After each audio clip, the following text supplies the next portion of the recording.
Okay, so we're back again, and you see I have a new set of words that I put on the screen, and I have them in front of me here by the cameras: mother, river, love, ashamed, hard, heart, and touch. And I'm going to use those. I'm going to start out the same way. Don't worry what the poem is going to say or how it's going to make itself. It will make itself. You might think of poems as waking dreams a little bit, okay?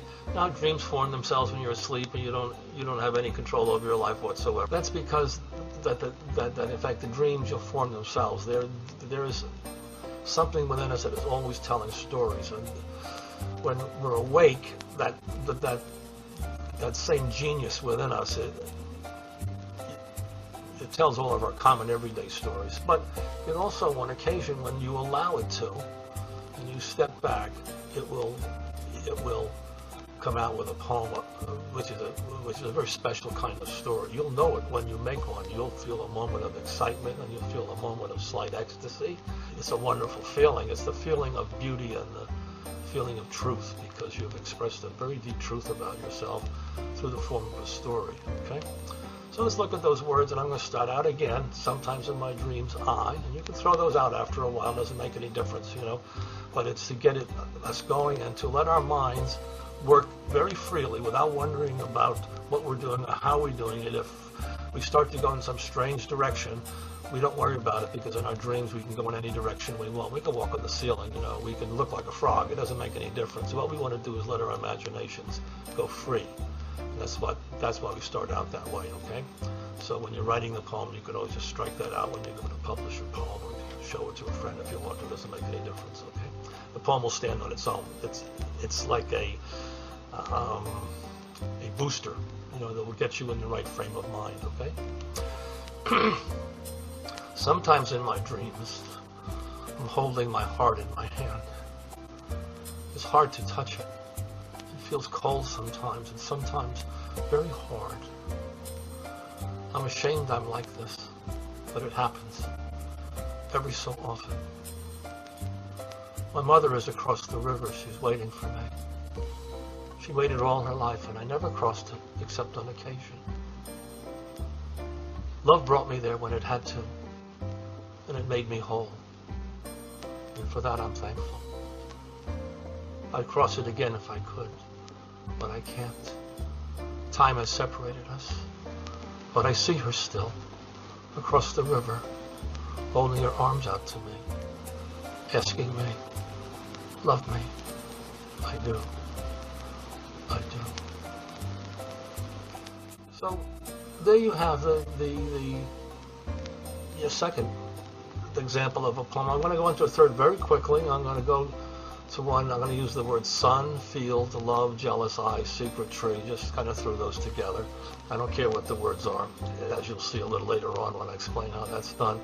And I'll give you a long list of words. And the major trick is that you just want to let your mind go free, and something within you will use those words to pull itself out. You know, you can't really consciously make a poem. And the thing I'm doing here is something called beckoning the muse, or you try to entice the muse to come up, or you entice the poem in you to come up. The words are like bait, if you want, you know.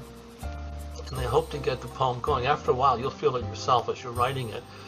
When you start out, the words it'll feel like you're just making a story, but somewhere along the line, they'll start to get supercharged. You'll feel that there's something rising up inside you that knows exactly where it wants to go, and that is the poem itself. So let me start out with this one.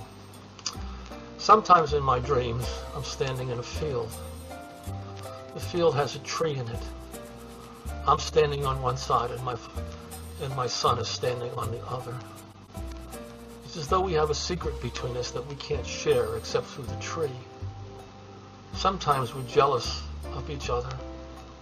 He can see it in my eyes, and I can see it in his.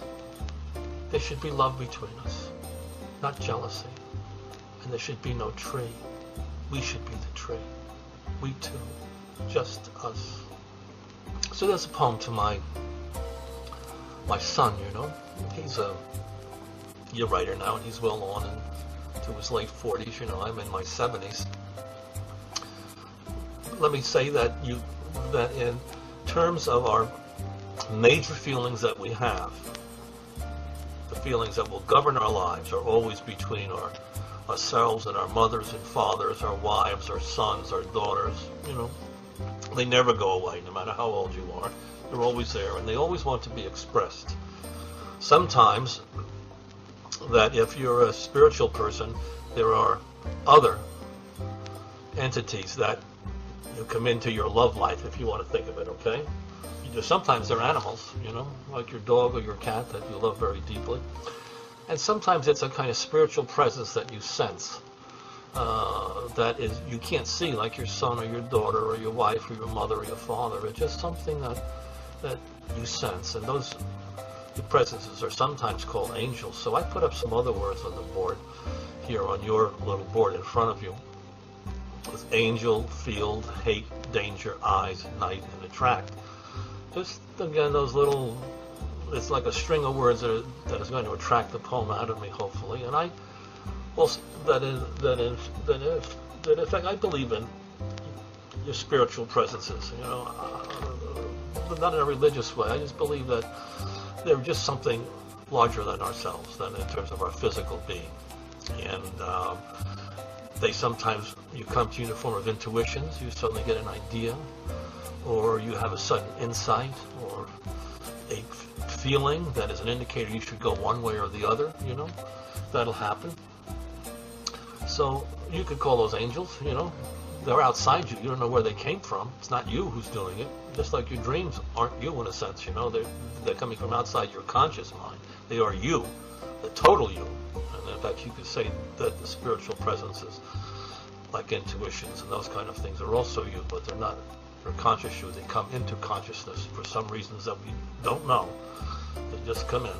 So let's do one on that, and we're going to use, again, those words: angel, field, hate, danger, eyes, night, and attract. And again, I'm going to start out the same way because it allows the mind to operate freely. In terms of the unconscious mind, that's going to come out with our poem, okay? Sometimes in my dreams, I feel like I'm in danger. I don't know why. It's nighttime. It's dark. But I can feel there's some eyes on me. Eyes that are attracted to me. And I am attracted to them. I don't know what to do about those eyes. Some people hate them, but I don't. I can't see them.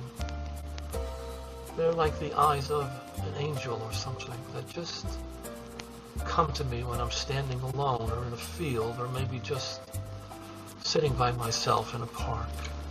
Something like a little piece of light that enters me, fills me with everything I need for just one moment.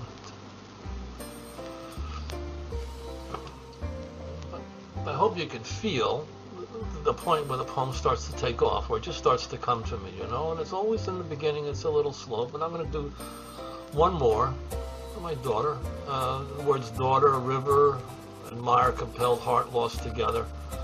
Let's do it very quickly so we fit it into this 10-minute segment. Sometimes in my dreams, I'm lost.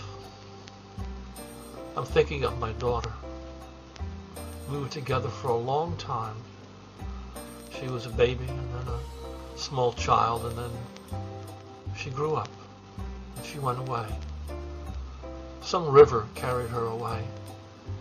It was the river of her fate, just as it carried me away from my parents long, long ago. I feel compelled to tell you this because I admire my daughter in so many ways, but my heart sometimes gets heavy. I'm lost sometimes. I'd like to go back when we were together, when everything was new and fresh and every tomorrow happened today, right in front of us. No sorrow, just love, laughter, being together. So that was a nice little poem. Came out, you know, sometimes you catch fire, sometimes it's near fire, but you have an idea as to what's going on. I think that's enough for this segment. I'm going to go on to the next segment.